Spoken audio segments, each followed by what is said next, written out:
हाँ जी, तो हम उस वाक्य की बात कर रहे थे। तो वो जो सहाबी थे, आप हजरत खालिद बिन वलीद ने उनसे फरमाया कि कुछ इसका परसेंटेज तुम इसमें भी दो, पूरी फौज को भी दो, क्योंकि ये सारा का सारा तुम नहीं रख सकते, तो बहुत ही ज्यादा है इस शख्स का जितना भी माल वगैरह है, तो बहुत ज्यादा है। तुमने पर्सनली इसको खत्म किया, ये बात ठीक है, लेकिन तुम कुछ परसेंटेज दोगे। हालांकि रूल यही था कि वो जो जिसने जिसको पर्सनली मारा है उसकी सारी चीजें, पर्सनल चीजें उस बंदे के पास ही जाती थी, रूल यही था। लेकिन हजरत खालिद बिन वलीद सिंस नए मुस्लिम थे, तो उनको इसका आइडिया नहीं था। तो इस तरह उस शख्स ने, हजरत सहाबी ने कहा कि मैं जाके आपसे सल्लम से बात करूंगा, शिकायत करूंगा। तो उन्होंने जाकर वापस मदीना पहुंचे हैं, तो उस सहाबी ने जाकर हजरत खालिद बिन वलीद की ये बात आपसे सल्लम को बताई, शिकायत की। तो आपसे सल्लम ने हजरत खालिद से कहा कि इनको दे दो, इनका जो हिस्सा था इनको दे दो। तो उस पर वो जो सहाबी थे ना, वो थोड़ी सी अकड़ में आ गए और कहने लगे, देखा मैंने तुम्हें कहा था ना ऐसा होगा। तो इस पर आप सल्लल्लाहु अलैहि वसल्लम ने इसको पसंद नहीं किया, और आप सल्लम ने उस वक्त खालिद बिन वलीद का दिफा किया। और आप सल्लम ने फरमाया कि मेरे गवर्नरों के साथ ये सलूक मत करो, बल्कि मेरे कमांडर जो है इनको तुम अकेला छोड़ दो और वापस ले लिया जाए इससे। तो तब उस सहाबी से वो चीजें वापस, आखिर इंसान थे ना, इंसानों से ये छोटी मोटी गलतियां थोड़ा बहुत तो चलता रहता है, फरिश्ते तो नहीं है ना। तो वापस ले लिया, और हजरत खालिद का आप सल्लम ने खुद दिफा किया। चाहे गलती हुई हो, देखिए गलती हुई ना, और लेकिन ये देखा जाएगा कि बड़ी गलती कौन सी है। उस सहाबी से भी गलती हुई, उन्होंने एरोगेंस दिखा दी। बड़ी गलती क्या है? बड़ी गलती एरोगेंस दिखानी है उस शख्स के खिलाफ जिनको, जो कि आपसे सल्लम के बिहाफ पर, जो कि इस्लाम को रिप्रेजेंट करते हुए इस्लाम के बिहाफ पर लड़ाई कर रहे हैं। तो उनको दिफा से सलाम बनता है ना, कि उनका दिफा किया जाए, उनको प्रोटेक्शन दी जाए, उनकी इज्जत का, कमांडर्स जो है या लीडर्स जो है, इसीलिए इस्लाम में उमरा जो है उनका अमीर, जो भी अमीर मुकर्रर होगा उसकी इज्जत किए जाने का हुक्म है, उसके अगेंस्ट साजिशें करना, उसके खिलाफ खड़े होना। अल्लाह से अनटिल वो शिर्क का फतवा नहीं दे रहा ना, वो शिर्क करने का नहीं कह रहा, तब तक आप उसके अगेंस्ट नहीं खड़े होंगे, उसके खिलाफ साजिशें नहीं करेंगे, और अमीर की अताअत लाजिम है इस्लाम में, और ये एरोगेंस नहीं दिखाई जा सकती। तो ये छोटा सा वाकया हुआ। इसके बाद हमें किताबों में मिलता है, आप सल्लल्लाहु अलैहि वसल्लम जब भी हजरत उसामा के पास से गुजरा करते, तो आप अ, तकलीफ में चले जाते, आप दुखी होते, और कभी कभी आप रोते। और इसके अलावा आप हजरत जाफर के खानदान के पास से गुजरे, तो आप सल्लम उनके सारे बच्चों को मिले, उनके एक बच्चे का नाम मोहम्मद था, एक का नाम अब्दुल्ला था, इस तरह उन सबको मिले, और आप सल्लम उन सबकी हौसला अफजाई करते। उनके बाल बिखरे हुए थे, आप सल्लम ने फरमाया कि इनके बालों को दुरुस्त करो, इनकी कंघी करो। फिर आप सल्लम ने फरमाया कि इनके लिए खाने पीने का इंतजाम करो, ये लोग अभी दुख में हैं। यहाँ से हमें पता चल रहा है कि मैयत का जो घर होता है, मैयत वाला जो घर है, और उनके लिए खाने का इंतजाम बाकी लोग करेंगे, बाकी मुसलमान करेंगे, चाहे वो उनके रिश्तेदार हैं या इर्द गिर्द के नेबर्स हैं या कोई दोस्त है, जो भी करीबी है, जो वो घर वाले हैं, वो खाने पीने का इंतजाम करके दूसरों को नहीं खिलाएंगे, बल्कि दूसरे लोग उन घर वालों के लिए खाने का इंतजाम करेंगे। हमारे यहाँ ये जो रिवायतें चल पड़ी हैं, लोगों को, लोग आते ताजियत के लिए, उन सबको खानों पे खाने खिलाए जा रहे हैं, लंबा लंबा उन्हें बिठाया जा रहा है। ऐसा कुछ नहीं है इस्लाम में, बल्कि आप सल्लम गए हैं, ताजियत की है, और हुक्म दिया कि इनको खाना खिलाया जाए, इनके लिए अभी दूसरे मुसलमान तैयारी करें।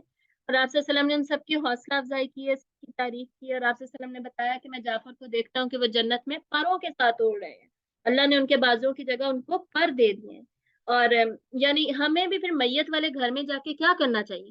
ताजियत के लिए जाएं, ये लंबा लंबा बैठने के लिए ना जाएं, ताजियत के लिए जाएं। और उसके बाद उनके जो घर वाले हैं, बच्चे हैं, स्पेशली बच्चों की हौसला अफजाई की ना आपसे सल्लम ने, तो बच्चों की हौसला अफजाई करें, उन्हें बताएं कि जी मैं हूँ। जब मजीद बात हुई, तो आपसे सल्लम ने फरमाया कि इन लोगों का सरपरस्त अब मैं हूँ, मैं इनका ख्याल रखूंगा, अल्लाह इनका ख्याल रखेगा अभी भी और बाद की जिंदगी में भी।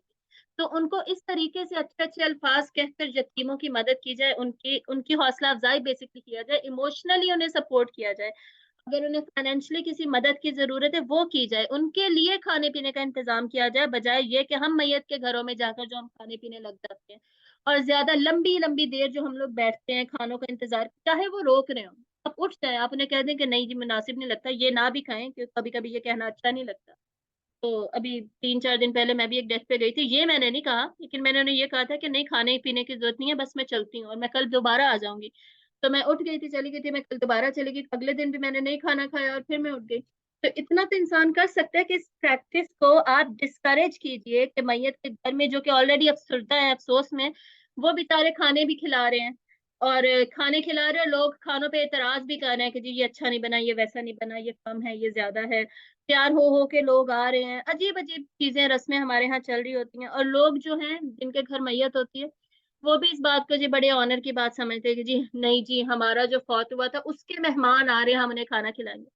भाई आप जो मर्जी उसमें लॉजिक निकाल लें, जो मर्जी हिकमत निकाल लें, जो इस्लाम में नहीं है वो तो नहीं है।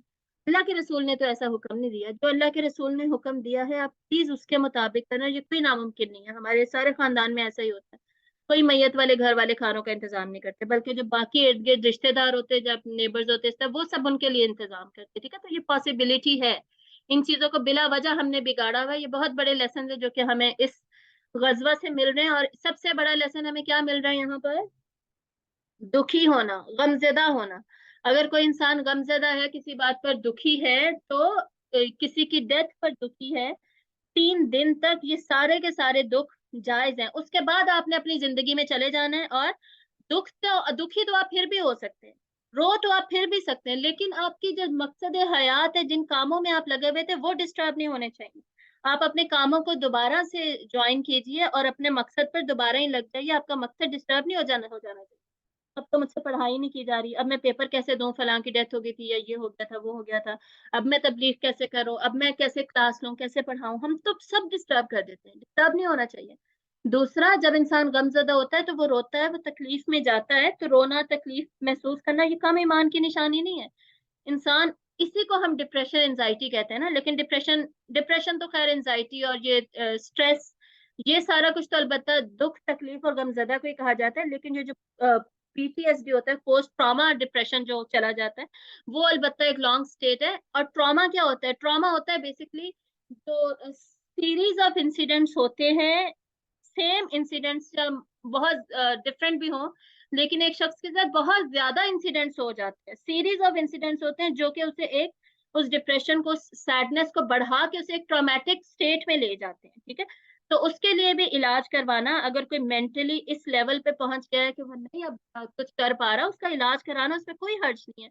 तो हम टांगों से चलते हैं ना, लेकिन कभी हमारी टांग इस हालत को पहुंच सकती है, उस पर चोट लगे जा रही है, लगे जा रही है, अल्टीमेटली टांग में ऐसा जख्म हो सकता है कि उसका इलाज कराना पड़ जाए।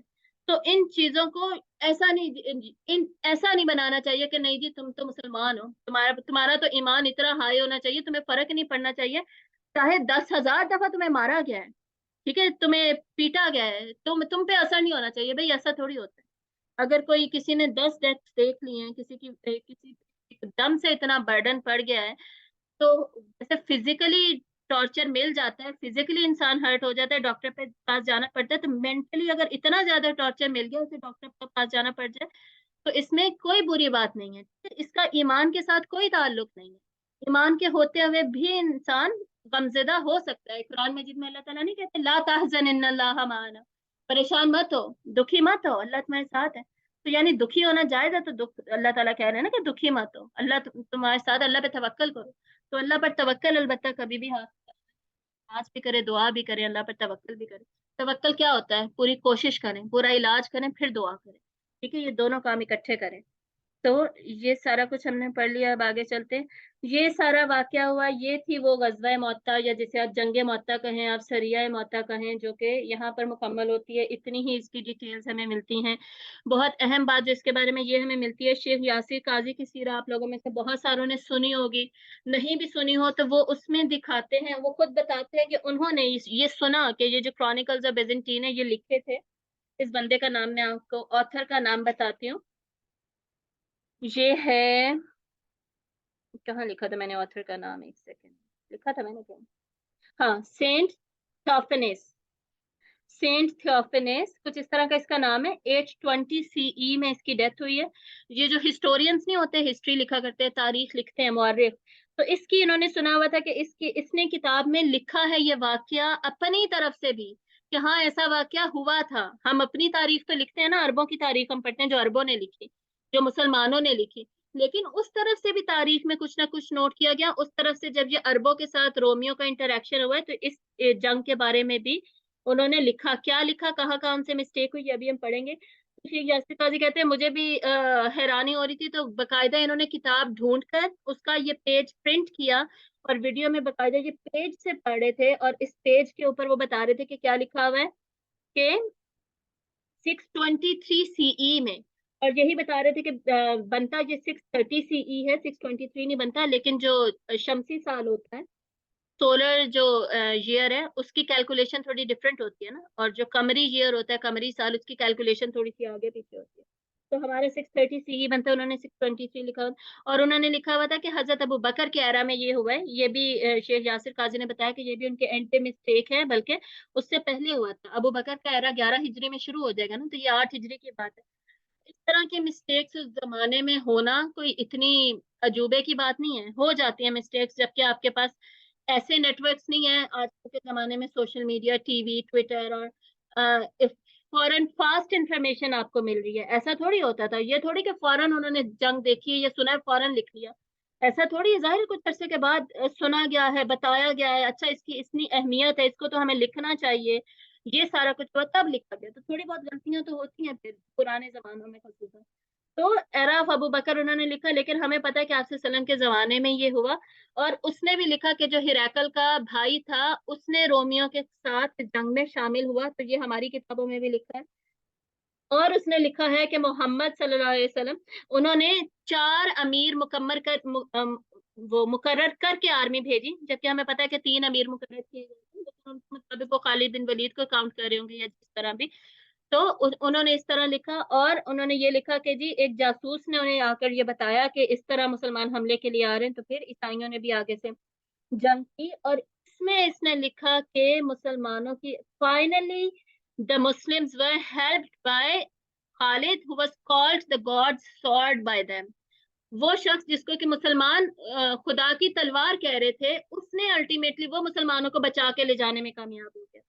तो ये अल्फाज उनकी किताबों में अभी भी हमें मिलते हैं, अभी भी लिखे हुए हैं उनकी पुरानी किताबें अगर हम लिखें। और ये वो खालिद बिन वलीद हैं जिन्होंने सारी जिंदगी जंगों में गुजारी, सारी जिंदगी कमांडर बनकर इतनी ज्यादा जंगें की। और कोई फरमाते हैं जब वो डेथ बेड पे थे, उनकी जो मौत हुई है वो उनके बिस्तर पर हुई है, जंगों में नहीं हुई। तो वो रोया करते थे इस बात पे कि या अल्लाह, मुझे शहादत नहीं नसीब हो रही। उनको एक सहाबी एक मिलने आए हैं, तो हजरत खालिद ने उन्हें कहा कि देखो मैं सारी जिंदगी, रोए हैं हजरत खालिद और फरमाते हैं कि मैं सारी जिंदगी में जंगे लड़ता रहा हूँ, और आखिरी वक्त में खसूसी मुसलमानों की फेवर में मैंने कितनी जंगें लड़ी हैं, और मेरे जिस्म का कोई ऐसा हिस्सा नहीं है जहाँ पे तलवार का कोई निशान नहीं है, कोई जख्म नहीं है, लेकिन मुझे जंग में मौत नहीं आई और मुझे बिस्तर पर मौत आ रही है, और वो फौत हो गए। और इसके उनको ये हिकमत समझ नहीं आई, लेकिन जो स्कॉलर्स हैं, आलिम है, वो इतनी अच्छी इसकी हिकमत लिखते हैं कि जो अल्लाह की तलवार है, उसको ये सूट ही नहीं करता कि वो जंग में मारी जाए, वो जंग में टूट जाए। अल्लाह की तलवार जंग में टूट के खत्म हो जाए और वो वापस अपनी तलवार नियाम में जाती होती है ना, तो उसके अंदर ना जाए, उसके अंदर रखी ना जाए, ये मुमकिन ही नहीं है। वो अल्लाह की तलवार है, उसको कोई जंग में कैसे मार दे। तो इसलिए ये हिकमत है जो कि स्कॉलर्स ने लिखी है किताबों में। और हज़रत खालिद बिन वलीद तो अल्टीमेट डेथ होती है, वो बिस्तर पर होती है। ये थे सैफुल्लाह और स्टोरीज।